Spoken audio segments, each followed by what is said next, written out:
Ada orang beriman itu yang dimasukkan surga. Ada orang beriman itu yang dimasukkan ke dalam surga. Ada orang beriman itu yang disebut penduduk surga. Kenapa lain-lain, Pak? Karena waktu di dunia amalannya juga lain-lain. Ada orang beriman yang masuk surga. Ini paling murah tiketnya. Mau masuk surga? Kata Nabi begini, ma min abdin qala la ilaha illallah thumma mata ala dhalik illa dakhala al jannah. Kalau seorang hamba sudah mengucap dua kalimat syahadat, dia yakin dengan kebenaran kalimat itu sampai matinya, orang itu akan masuk surga.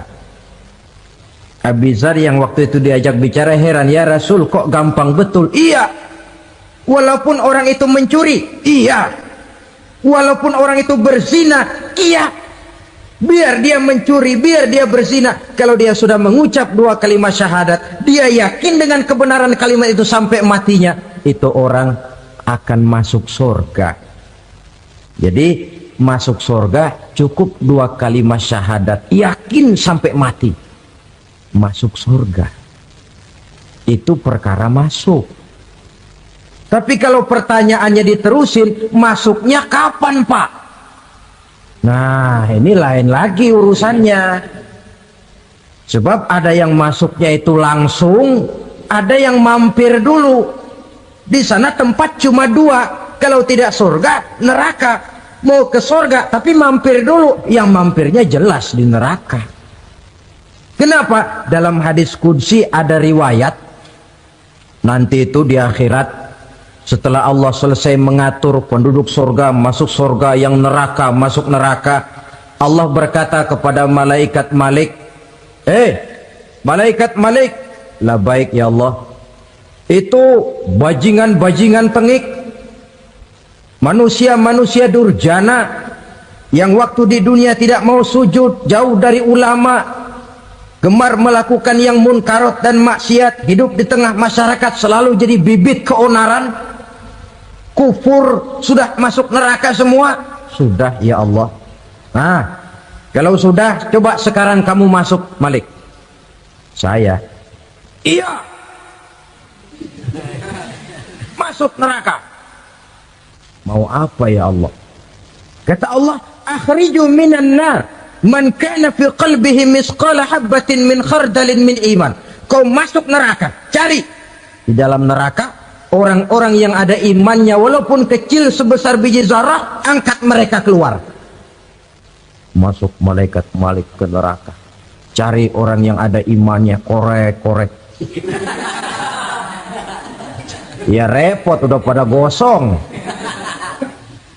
Yang ada imannya diangkat ke atas, yang ada imannya diangkat ke atas, lalu dimandikan di Nahrul Hayat, namanya sungai kehidupan di akhirat nanti. Cakep lagi rupanya, bersih lagi wajahnya, apel di hadapan Allah. Kata Allah, bagaimana Mas? Kapok nggak sampean? Kapok ya Allah. Nah, kalau kapok, idhab fadkhulil jannah, pergi masuk surga sana. Berangkat mereka ke surga, ketemu sama teman-temannya yang udah sampai lebih dulu, yang nggak pakai mampir lagi. Terjadi dialog. Kata teman-temannya yang udah pada nyampe duluan, Mas, iya, emang baru sampai? Saya baru sampai. Memang mampir di mana dulu, Mas? Kita sudah lama sampai di surga. Saudara buka surah Al-Muddatsir ayat 34-35. Ma salakakum fis saqar? Kenapa kamu mampir di neraka Saqar? Qalu lam naku minal musallin. Mereka menjawab, kami mampir di neraka Saqar, Mas, gara-gara dulunya kami waktu di dunia tidak pernah sholat. Tidak pernah sholat? Tidak pernah. Kan rumahnya dekat masjid, cuma dekat doang, Mas. Sholat mah enggak saya. nggak pernah ngasih makan fakir miskin, nggak pernah hadir di majelis taklim, pendeknya nggak pernah melakukan kebajikan, maka saya pun mampir di neraka sakor. Untung betul saya punya iman mas sedikit. Waktu hidup di dunia dulu saya pernah mengucap 2 kalimat syahadat, sekali-kalinya waktu mau kawin. Masya Allah. Untung saja kawin, kalau nggak kawin polos.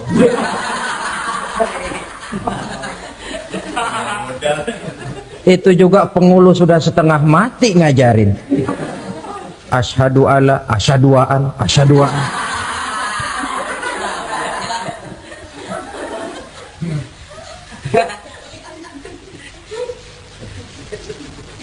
Ini namanya masuk surga, ada mampir dulu. Ada pula orang mukmin itu yang dimasukkan surga. Namanya dimasukkan kan terima beres. Saya masuk ke rumah, jalan sendiri, cari tempat sendiri. Saya dimasukkan ke dalam rumah, terima beres. Pokok ada di dalam, itu dimasukkan namanya. Nggak pakai mampir. Tapi tentu tiketnya lebih mahal ketimbang yang pertama tadi. Apa kata Allah? Innal ladzina amanu wa amilus salihat la ukaffiranna anhum sayyi'atihim wa la udkhilannahum jannah. Sesungguhnya orang-orang yang beriman kemudian beramal soleh, kami hapuskan segala dosa dan kesalahannya, kami masukkan mereka ke dalam surga. Lihat ayatnya, Allah yang memasukkan, kita yang dimasukkan. Tidak pakai transit, tidak usah mampir. Cuma tidak cukup syahadat, tidak cukup amanu, tapi diiringi dengan wa amilus salih. Iman, amal. Tidak cukup syahadat, lalu dibuktikan dia sholat, dia zakat, puasa, lalu dia melakukan berbagai macam kebajikan. Ini yang menyebabkan dia tidak pakai mampir di tempat yang bernama sakor.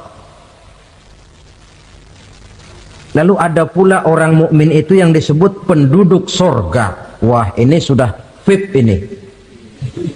Ashabul jannah, penduduk surga. Siapa mereka? Kata Allah, innal ladzina amanu summa istaqamu fala khaufun 'alaihim wala hum yahzanun ulaika ashabul jannah hum fiha khalidun. Sesungguhnya orang-orang yang beriman lalu istiqamah, tetap dalam melaksanakan perintah Allah, tidak goyang, tidak labil tapi stabil, istiqamah, mereka tidak takut dan tidak bersedih hati. Merekalah penduduk surga. Iman, istiqamah. Tidak punya duit, sembahyang. Banyak duit, sembahyang. Miskin, sembahyang. Kaya, tetap sembahyang. Istiqamah. Kadang orang kalau susah rajin ke masjid, banyak duitnya ngelihat masjid melengos. Waktu miskin hamba Allah, setelah kaya jadi hamba harta. Bergeser, tidak ada nilai istiqomahnya. Saudara-saudara, dengan begitu penduduk neraka itu dua. Ada penduduk permanen, ada penduduk yang semi permanen. Yang semi permanen orang-orang beriman yang mempunyai dosa besar. Mereka masuk ke neraka untuk menerima azab sesuai dengan dosanya. Bila selesai masa azab itu, mereka akan diangkat untuk ditempatkan kembali ke dalam surganya Allah Subhanahu wa ta'ala. Nah, dikala itulah saudara-saudara, ada yang disebut syafaat dari Rasulullah Sallallahu Alaihi Wasallam. Tapi tentu jangan lupa, syafaat ini ibarat kain menambal dia. Kita punya kain bolong-bolong sedikit, syafaat yang menambal. Sholat kita ada kurang dikit, sedekah kita ada campur riak dikit, amalan kita ada tidak karena Allah dikit, kita berharap syafaat. Jadi biarlah kain masih bolong-bolong, yang penting punya kain. Tapi kalau kainnya tidak ada, yang ditambal apanya? Sholat tidak, puasa tidak, zakat tidak, berharap syafaat saja. Ya, terlalu berlebihan itu. Saudara hadirin yang saya hormati, apabila selesai proses penghisaban, proses penghitungan, maka dikala itulah manusia terbagi dalam dua kelompok besar. Fariqun fil jannah wa fariqun fis sa'ir. Sekelompok orang-orang beruntung yang masuk ke dalam surga, dan sekelompok lagi masuk ke dalam neraka. Ibu-ibu, saudara-saudara kaum muslimin rahimakumullah, pada pertemuan yang lalu sudah saya jelaskan bahwa hidup selalu berakhir dengan kematian. Apabila datang kematian menimpa seseorang, datanglah kiamat baginya. Itu yang disebut dengan kiamat kecil. Hakikatnya mati adalah perpindahan dari kehidupan di dunia ini menuju kehidupan di alam barzakh.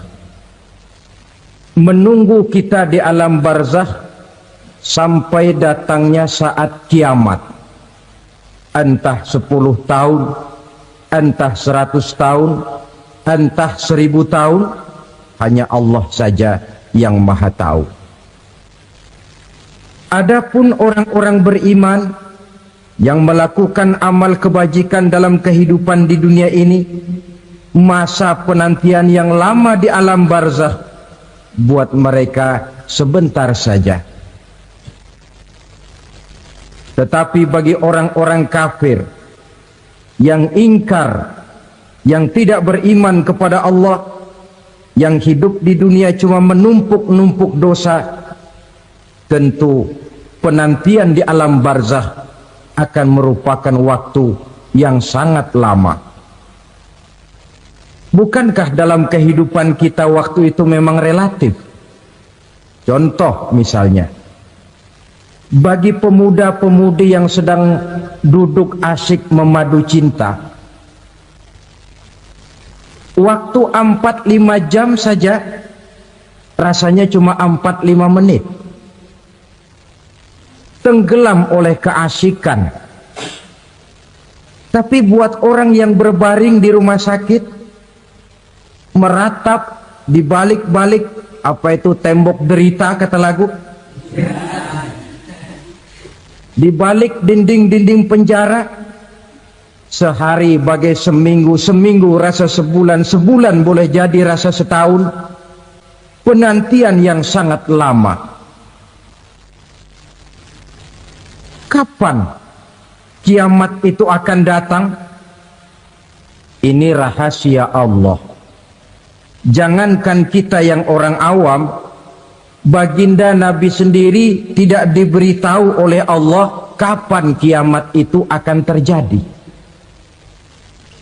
Tetapi sungguh pun demikian, banyak hadis-hadis yang menjelaskan ciri atau tanda-tanda datangnya kiamat.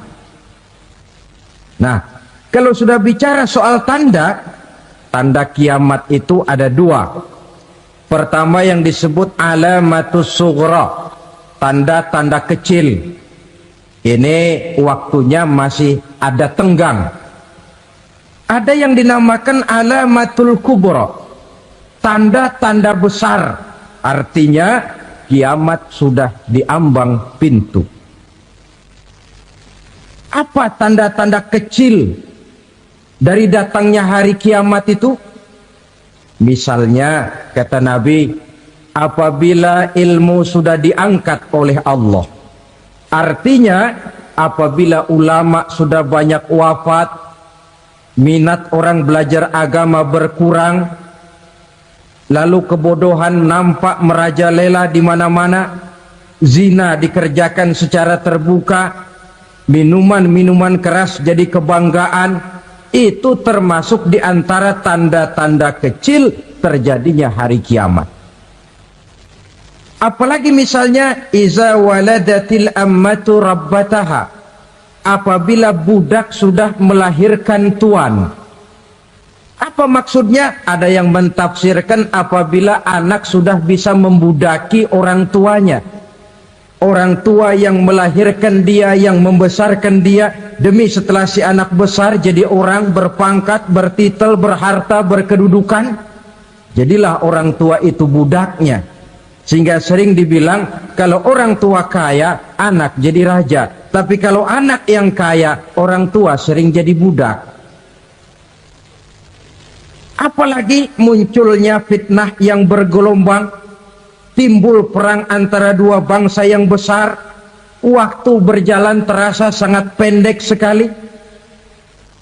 Itu merupakan tanda di antara tanda-tanda kiamat. Termasuk di dalamnya sulit membedakan mana laki, mana perempuan. Kan kalau tanda-tanda kayak begini sekarang sudah banyak kita lihat kan. Lama banyak wafat, penggantinya sulit. Zina dikerjakan berterang-terangan, minuman keras jadi kebanggaan,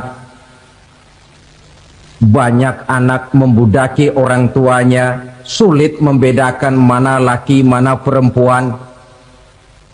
Kadang-kadang dari belakang kita lihat perempuan bener, begitu kita colek nengok jenggotan.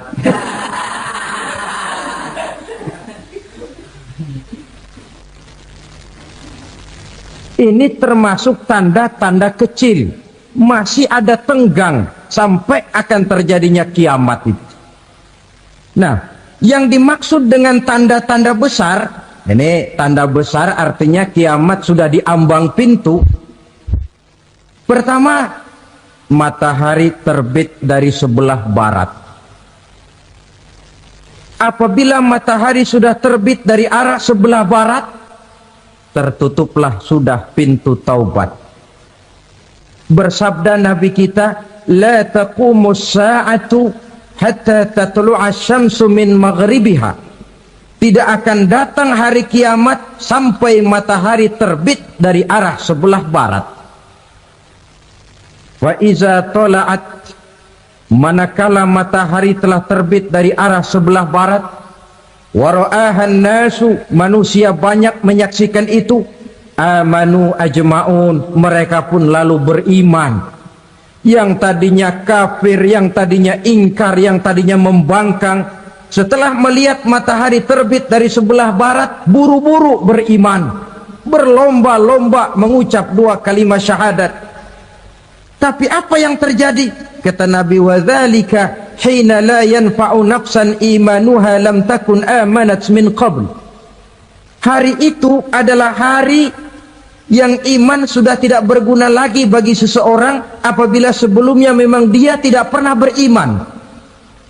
Au kasabat fi imaniha khaira, atau beriman tetapi tidak pernah melakukan kebajikan di dalam keimanannya itu. Hari yang sudah kasib, hari yang sudah terlambat, beriman tidak akan ada gunanya lagi. Ini pelajaran buat kita. Sebelum sang surya terbit dari sebelah barat, sebelum nafas sampai di tenggorokan, artinya pintu taubat masih terbuka.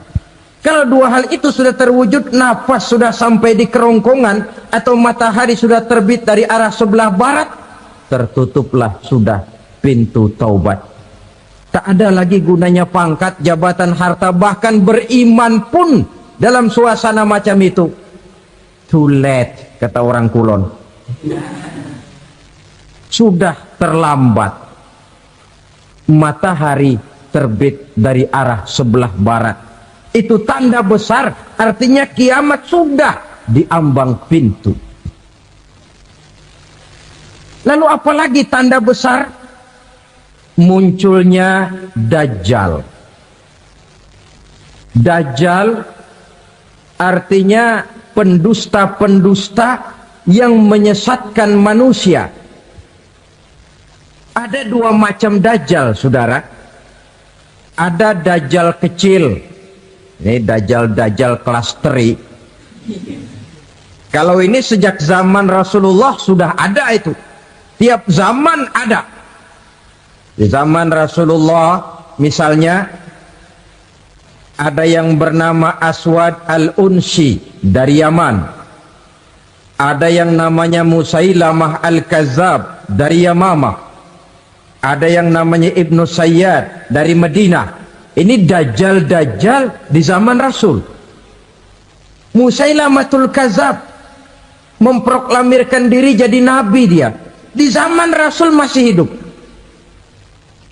Ini dajjal zaman Nabi. Di zaman sahabat muncul dajjal-dajjal. Di zaman kita sekarang ini dajjal-dajjal pun gentayangan.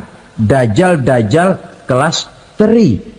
Kerjanya mendustakan manusia, menyesatkan manusia, memalingkan manusia dari jalan yang benar dan diridhoi oleh Allah Subhanahu wa taala. Adapun yang merupakan tanda besar dari datangnya kiamat, dajjal-dajjal kelas kakap.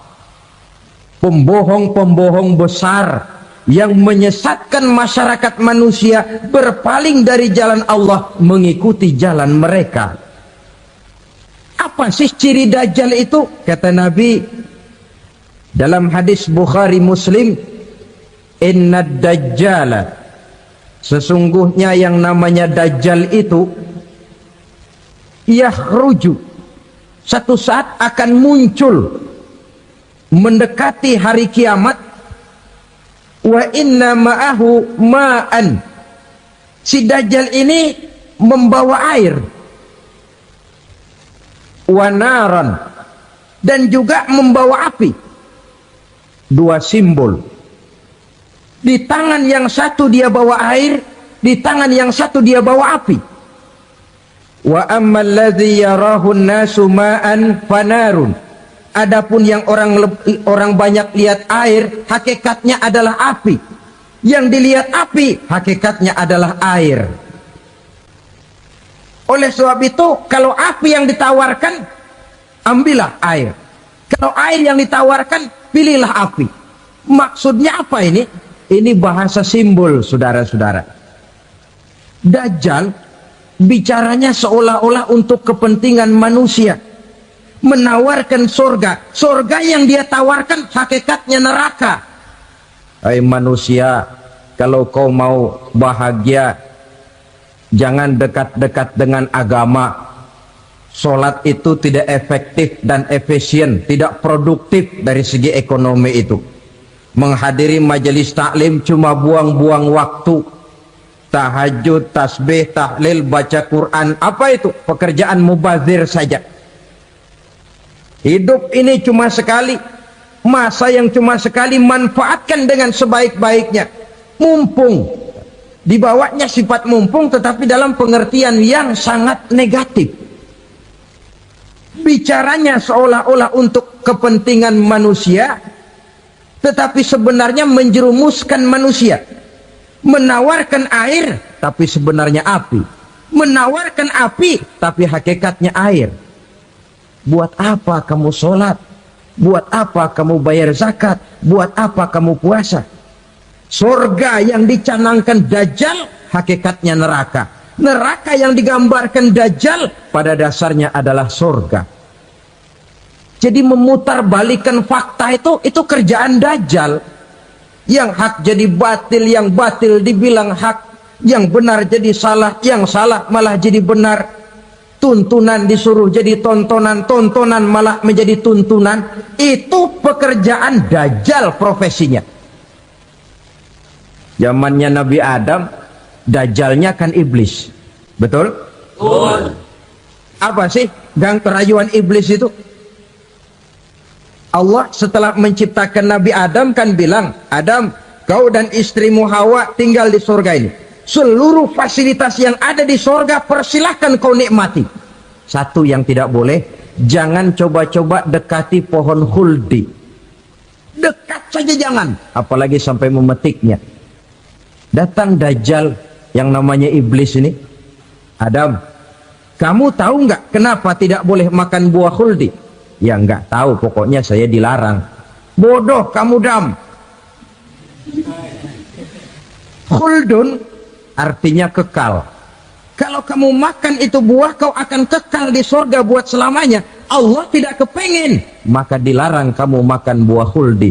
Kalau kau ingin kekal di surga, Adam, makan saja. Saya bicara begini ini untuk kepentingan kamu, Adam. Ini kan ciri-ciri dajjal.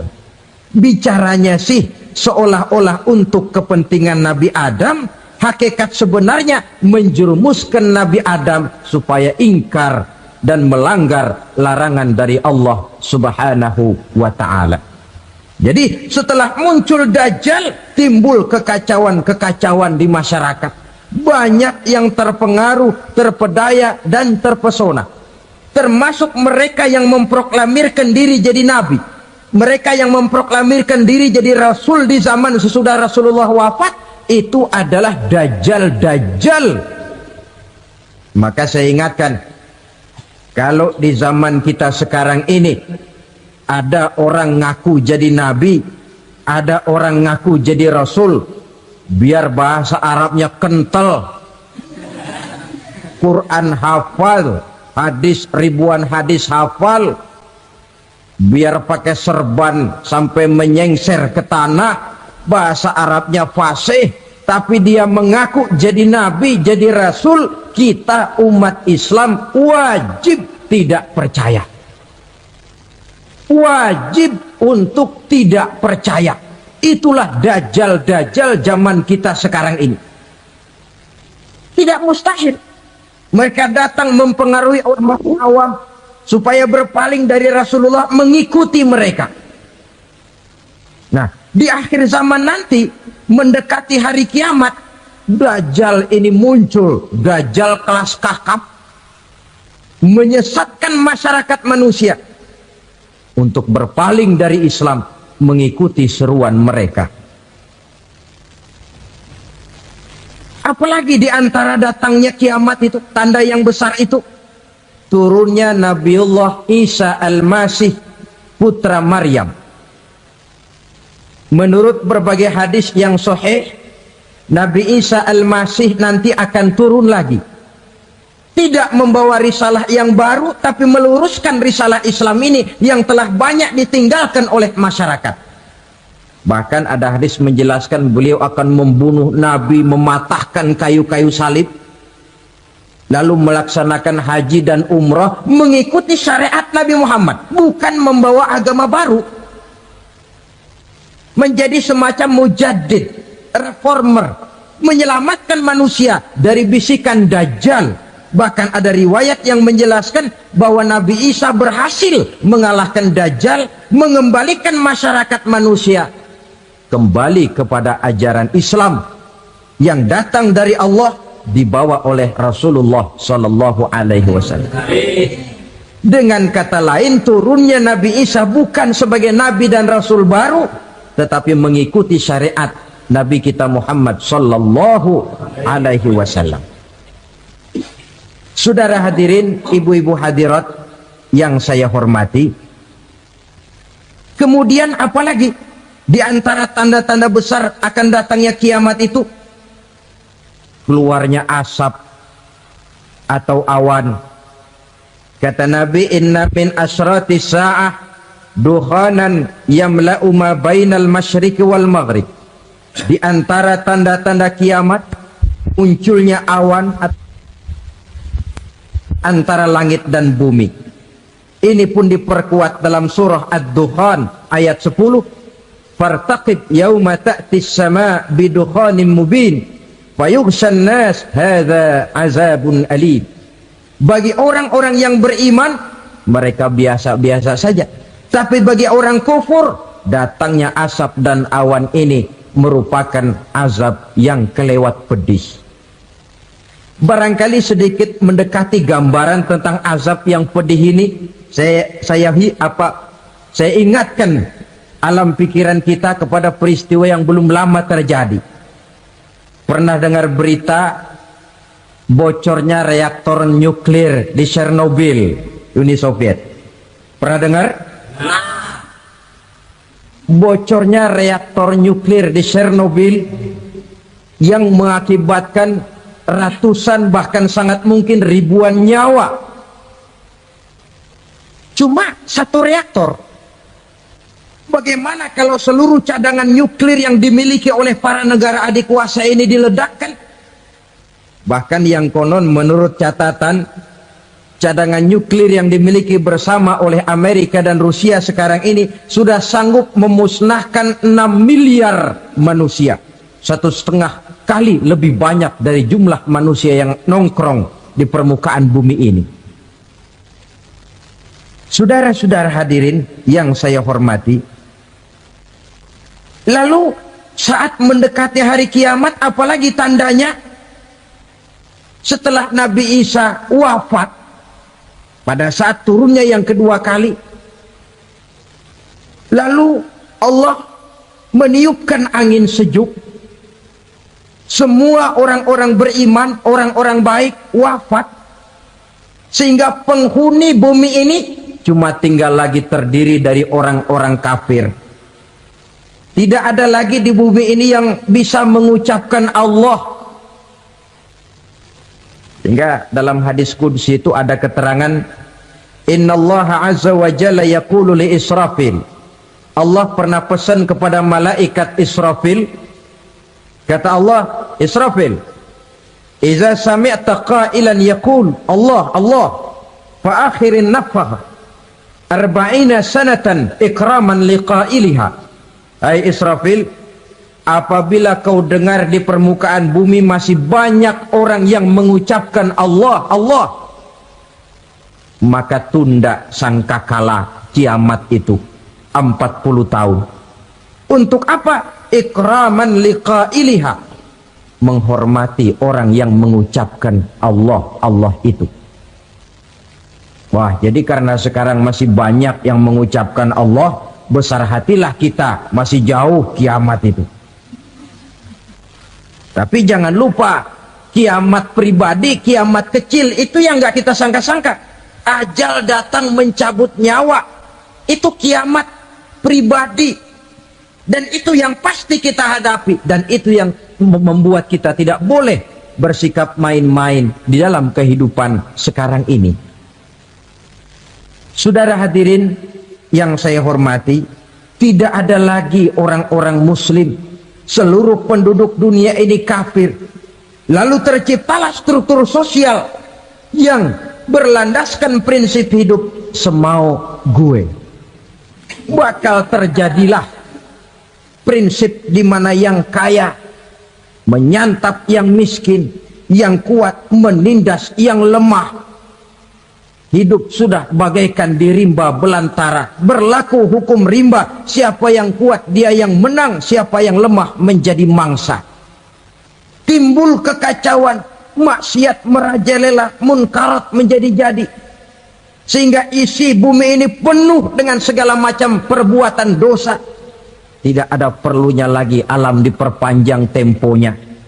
Datang saat yang sudah dijanjikan oleh Allah Azza wa Jalla, maka terjadilah yang disebut kiamat kubra, kiamat besar, kiamat ancur-ancuran. Bagaimana kejadian ini dimulai? Dalam surah Az-Zumar ayat 68, Allah subhanahu wa ta'ala berfirman, wa nufikha fis suri fasa'iqa man fis samawati wa man fil ardi illa man sya'allahu. Maka manakala ditiuplah sangkakala, terkejutlah seluruh yang ada di langit dan seluruh yang ada di bumi. Bila saat kiamat datang, Allah perintah malaikat Israfil, Israfil, tiup sangkakalamu. Ditiuplah sangkakala oleh malaikat Israfil. Yang akibat daripada tiupan itu, seluruh yang ada di langit, seluruh yang ada di permukaan bumi terkejut. Yang ada di langit siapa? Malaikat kan. Bayangin aja kalau malaikat kaget, apalagi kita. Terkejut seluruh makhluk yang ada di bumi, yang ada di langit mendengar suara sangkakala itu. Bunyinya tidak sanggup kita bayangkan dahsyatnya. Ledakan nuklir, ledakan neutron, belum apa-apa ketimbang bunyi sangkakala malaikat Israfil ini. Nah, lalu mendengar bunyi sangkakala ini, gemparlah makhluk, kacaulah alam. Bumi gempa, planet-planet bertabrakan, gunung meletus, air laut tumpah ke darat, angin topan bertiup, halilintar menyambar. Lalu semua yang bernama hidup mati total. Mati bareng tanpa persiapan. La haula wala quwata illa billah. Saya kadang-kadang dalam tafakur bermohon, ya Allah, mudah-mudahan saya nggak nemuin kiamat beneran. Ngeri. Nggak bisa kita bayangkan macam apa suasana seperti itu. Allah saja banyak memberikan gambaran, misalnya Al-Qari'ah, wa mal qari'ah, wa ma adraka mal qari'ah. Kejadian yang menggemparkan. Tahukah kamu apa kejadian yang menggemparkan itu? Yauma yakunun nasu kal farasil mabsus wa takunul jibalu kal ihnil manfus. Pada saat itu manusia berterbangan bagai kupu-kupu, gunung berterbangan seperti kapas ditiup angin. Gunung saja macam kapas, konon lagi manusia. Kematian total, mulai semut sampai gajah mati, jin mati, iblis mati, malaikat mati. Malaikat saja mati. Saudara hadirin yang saya hormati, kematian total yang tanpa persiapan. Orang bilang, Pak, kalau mati bareng begitu yang repot malaikat maut dong ya. Cabut sana, cabut sini. Itu kalau menurut logika kita. Mestinya begitu menurut logika. Tapi logika juga yang nggak perlu serepot itu. Sebab untuk mematikan listrik di wilayah DKI, di wilayah Jakarta, nggak perlu tiap rumah didatengin, matiin, ya lama. Cukup dari kantor pusatnya saja PLN, tekan satu tombol, gelaplah seluruh Jakarta. Saudara hadirin yang saya hormati, kematian total. Lalu setelah kematian total, planet-planet juga mati, dalam arti tidak bergerak dan beredar. Angin mati, dalam arti tidak bertiup. Air mati, dalam arti tidak ada riak gelombang. Pokoknya semua mati. Kullu nafsin za'iqatul maut, semua yang bernafas mati. Dalam ayat lain, kullu man 'alaiha fan, semua yang ada di permukaan bumi fana. Yang kekal cuma Allah Subhanahu wa ta'ala. Yang paling belakang mati malaikat maut dan malaikat Israfil. Tapi mati juga sesuai dengan janji Allah. 40 lamanya. Tidak dijelaskan oleh Abi Hurairah 40 jam, apa 40 hari, apa 40 tahun. Hadis-hadis cuma menyebutkan 40 saja. Sunyi alam, yang tinggal cuma Allah saja lagi. Ketika itu Allah berseru-seru, katanya, limanil mulkul yauma, siapa para penguasa hari ini? Mana itu raja-raja dan penguasa yang dulu mengaku jadi Tuhan? Fir'aun, mana Fir'aun sekarang? Yang dulu jadi raja, merasa berhasil, sombong, lalu tidak mau turun-turun dari kekuasaannya, sampai kepada puncak kekurang ajarannya mengangkat diri jadi Tuhan. Mana itu Fir'aun? Namrus, mana sekarang Namrus? La ilaha illa ana, ternyata tidak ada Tuhan lain selain daripada aku, kata Allah. Proses kemudian, saudara-saudara, turunlah hujan dari langit. 40 lamanya hujan itu. Tidak jelas juga 40 jam apa 40 hari. Setelah air turun membasahi, datanglah tiupan sangkakala yang kedua. Semua yang bernama mati bangkit dari kuburnya masing-masing. Ini yang disebut Yaumul Ba'thi, hari kebangkitan. Allahu Akbar. Pada saat kita bangkit dari kubur kita masing-masing, kumpul di padang mahsyar namanya. Bayangin aja, saya sendiri nggak sanggup bayangin. Manusia sejak zaman Adam sampai zaman kiamat kumpul bareng di tempat sama. Berapa banyaknya itu?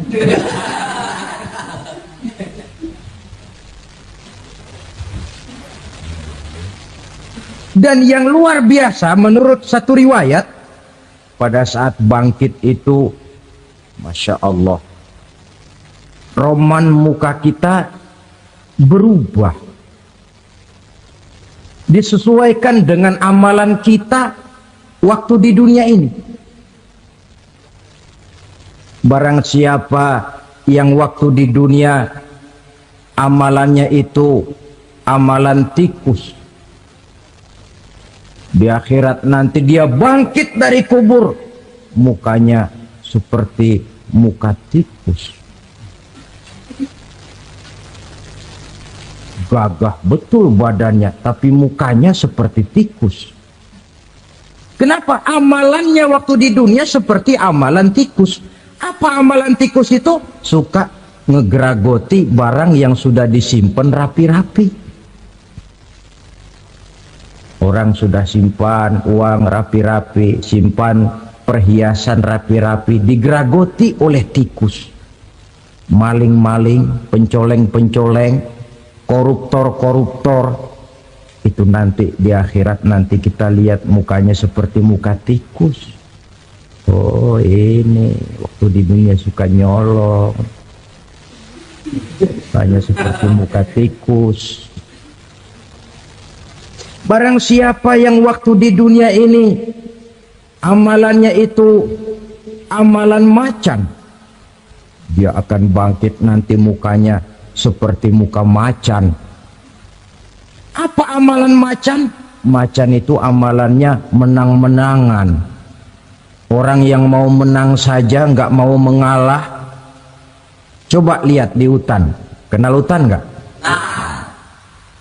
Di hutan, raja hutan di mana-mana pasti macan, betul kan? Betul. Padahal hutan belum pernah bikin pemilihan umum. Tapi macan tidak peduli ada pemilihan umum apa tidak, pokok saya raja. Sebab apa? Macan jadi raja itu bukan karena benar, tapi karena kuat jadi raja. Setelah dia jadi raja, rakyat hutan yang mesti dilindungi malah dimakan oleh raja macan. Kambing rakyat hutan dimakan oleh macan. Ayam rakyat hutan dimakan oleh macan. Itu nanti kita lihat di akhirat itu mukanya seperti muka macan, gagah betul. Lalu barang siapa yang di dunia ini amalannya itu seperti amalan anjing, nanti dia punya muka seperti muka anjing. Apa amalan anjing? Pertama, anjing itu kalau disuruh jaga rumah, dia tidak bisa membedakan mana maling, mana tamu. Biar yang datang maling, kalau bawa tulang, anjing kalem. Yang kedua, anjing itu akan setia kepada siapa saja yang memberinya roti. Siapa yang memberinya roti, itulah majikannya. Apa kata majikannya, pasti dia laksanakan. Soal benar atau salah, dia tidak peduli. Setelah anjing dapat roti, dia tidak punya pilihan lain kecuali bilang, abdi mah kumaha juragan wae ayeuna mah.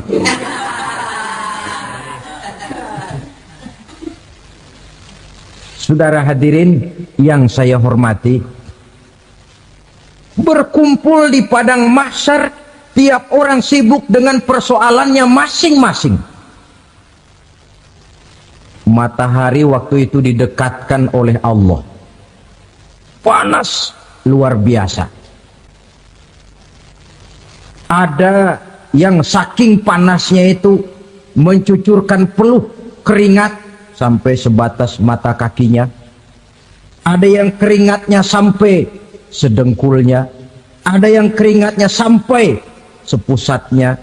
Ada yang keringatnya mengalir sampai sebahunya. Ada yang kelelap oleh keringatnya sendiri, sementara orang di sampingnya nggak apa-apa.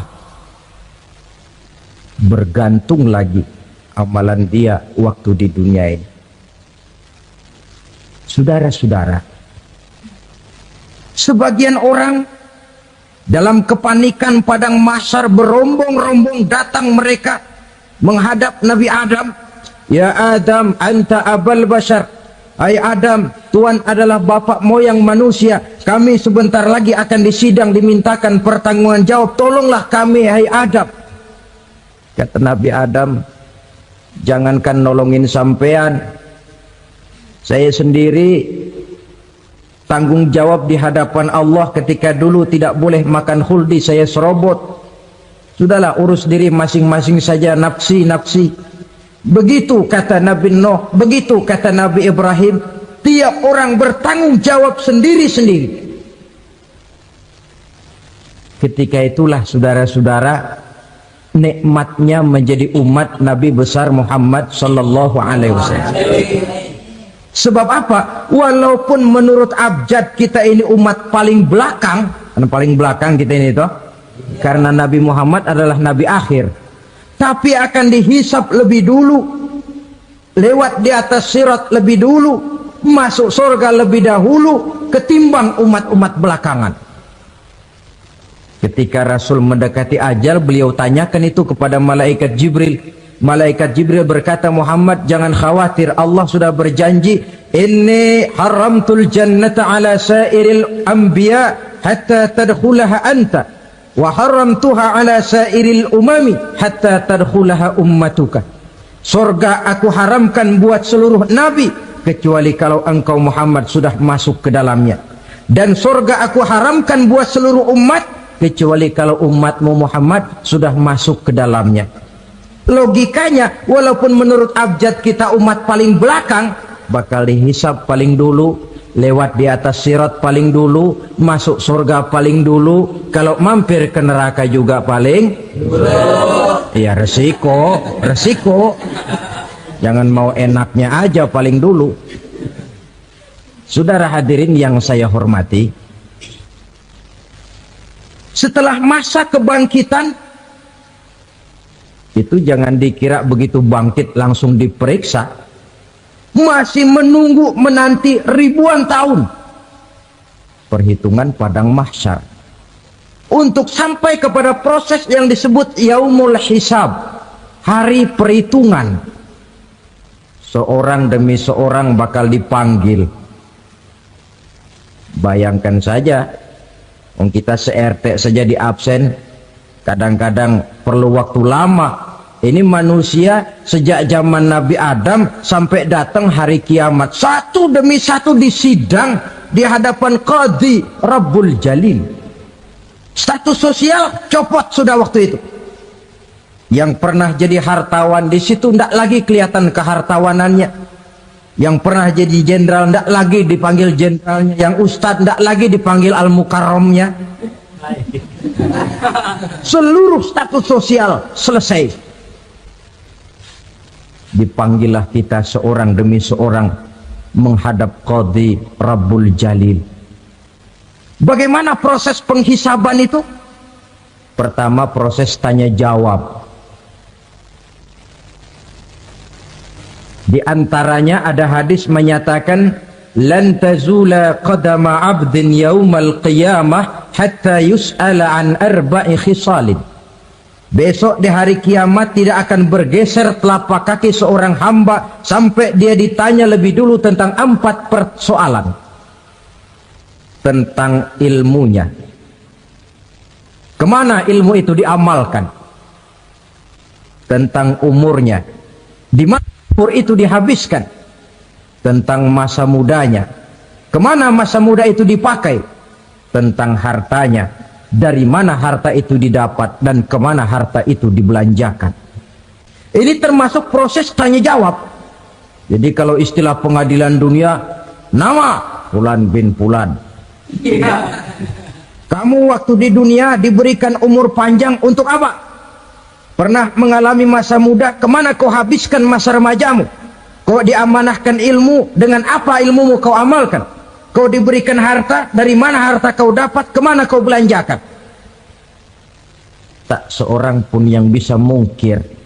Sebab apa? Dikala itu yang menjadi saksi bukan orang. Yang menjadi saksi adalah seluruh anggota badan kita. Tangan bicara, kaki jadi saksi terhadap seluruh amalan yang pernah kita kerjakan pada saat kehidupan di alam dunia ini. Selesai proses tanya jawab, lalu diperlihatkan buku catatan kita waktu hidup di dunia ini. Jangan lupa Allah itu menyiapkan 2 superkomputer kepada kita. Sebelah ditempelin sebelah kanan, yang sebelah tempelin di sebelah kiri. Komputer itu namanya Raqib dan Atid, 2 malaikat yang apabila baik kita lakukan, refleks saja akan menulis kebajikan kita. Jahat kita kerjakan, akan tertulis. Catatan itu nanti diperlihatkan kepada kita. Waduh, alangkah malunya pada saat diperlihatkan catatan kita, buku rapot kita merah melulu. Barangkali diperiksa sambil diomelin, brengsek lo. Buku merah melulu begini, bagaimana waktu hidup di dunia? Tidak cukup diperlihatkan buku catatan kehidupan, rekaman kehidupan. Rekaman kehidupan kita secara utuh sejak terlahir sampai ajal datang merenggut nyawa. Barangkali mirip dengan video sekarang ini, di mana terekam dengan baik seluruh kegiatan kita sejak yang sekecil-kecilnya sampai kepada yang sebesar-besarnya. Untuk kemudian kita pun menerima balasan. In khairan fa khairun wa in syarran fa syarrun. Kalau baik ya baik balasannya, kalau jahat ya jahat juga balasannya. Catatan-catatan kita diberikan. Kalau banyak kebajikannya diberikan di tangan kanan dengan cara yang halus. Kalau banyak kejahatannya diberikan dari sebelah kiri atau dilempar dari belakang. Itulah sebabnya sejak di dunia ini kita sudah mohon kepada Allah. Ketika berwudu membasuh tangan kanan, apa kita bilang? Allahumma a'tini kitabi biyamini wa hasibni hisaban yasira. Ya Allah, berikan saya kitab di tangan kanan, dan kalau saya memang perlu dihisap, hisaplah saya yang seringan-ringannya. Tangan kiri berlindung kita kepada Allah, jangan sampai diberikan kitab di tangan kiri atau dari arah sebelah belakang. Wa a'udzubika an tu'tiya kitabi bishimali aw min wara'i zuhri, dari arah sebelah belakang. Na'udzubillah min dzalik. Setelah selesai lewat proses penghisaban, lewat mizan, timbangan, maka yang sudah selesai dihisab itu bergeraklah menuju sirat, jembatan yang terbentang menuju surga melalui neraka. Saudara-saudara, panjangnya perjalanan sirat itu memakan waktu ratusan tahun. Tetapi orang yang lewat di atas sirat pun macam-macam, bergantung amalannya ketika di dunia ini. Ada yang lewat di atas sirat itu kalbarkil khatib, seperti kilat yang menyambar, lep, sudah sampai dia di surga. Cepat bukan main. Ada yang lewat di atas sirat itu seperti orang lari-lari. Ada yang lewat di atas sirat itu seperti orang jalan biasa. Ada yang sambil merangkak, ada yang sambil ngesor, ada yang sambil gelayutan, ada yang selamat sampai ke ujung ke surga, ada yang tergelincir jatuh masuk ke dalam neraka, bergantung amalannya dalam kehidupan di dunia sekarang ini. Tiap kita akan melewati yang namanya sirat ini. Saudara-saudara kaum muslimin yang saya hormati, dengan demikian mereka yang selamat melalui sirat sampai ke terminal akhir surga, mereka yang ketika dihisap ternyata banyak kejahatannya daripada kebaikannya, mereka singgah di dalam neraka. Nah, adapun orang-orang yang beriman menurut ayat Quran dan hadis Nabi itu nanti ada bermacam-macam. Ada orang beriman itu yang dimasukkan surga. Ada orang beriman itu yang dimasukkan ke dalam surga. Ada orang beriman itu yang disebut penduduk surga. Kenapa lain-lain, Pak? Karena waktu di dunia amalannya juga lain-lain. Ada orang beriman yang masuk surga. Ini paling murah tiketnya. Mau masuk surga? Kata Nabi begini, ma min abdin qala la ilaha illallah thumma mata ala dhalik illa dakhalal jannah. Kalau seorang hamba sudah mengucap dua kalimat syahadat, dia yakin dengan kebenaran kalimat itu sampai matinya, orang itu akan masuk surga. Abi Dzar yang waktu itu diajak bicara heran, ya Rasul kok gampang betul? Iya, walaupun orang itu mencuri, iya, walaupun orang itu berzina, iya, biar dia mencuri, biar dia berzina, kalau dia sudah mengucap dua kalimat syahadat, dia yakin dengan kebenaran kalimat itu sampai matinya, itu orang akan masuk surga. Jadi masuk surga cukup dua kalimat syahadat, yakin sampai mati, masuk surga. Itu perkara masuk. Tapi kalau pertanyaannya diterusin, masuknya kapan, Pak? Nah, ini lain lagi urusannya. Sebab ada yang masuknya itu langsung, ada yang mampir dulu.